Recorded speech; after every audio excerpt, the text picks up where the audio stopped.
dhageysta waa dareensanahay inuu jecelni igu babaqay si fiican ii dhageysta idin garqaade waa dareensanahay dhibaatada adigu ku heeso gabadhan dhinacaad fadhisaa xumaysay saa u heshidaan kasi la'dahay gartay falow dhifo waa usoo laabanayna dhibaatadeeda ulo maxaa awooda adna geeljareereed wow geeljareereed waa wax fiican laakiin abbay waa ugashahay ma arooskaadina geeljareereed la qalo falow dhifo ninkan waa jeceshahay moo gartay arooskaada maxaa lagu qalaa geel mariixaan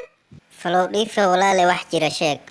waa kaay ka xaawahe saaxib mar horan kuu sheeg waxaa naa kuuma noqoto lamaana sidiina oo kale jaceylkooda ma jiraayo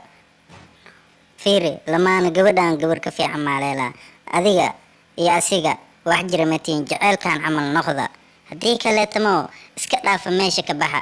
waa idin sheegay ani cadaalad ma tihid haddaa aniga geeljareereed qal waa inuu ninkaasna qalaa okay waa ku fahmay aniga sideedaba iguma baxdo geeljareereed waxaa ahaynin waxaa jeclahay sideedaba inaan fiiteysto ama hal cuno fahantay kadibna aan iska istiimo ma fahmino marka caadi iska dhiga adiga odayow ay ugu mashquulinahay adigano aniga garqaad leh ku jiriye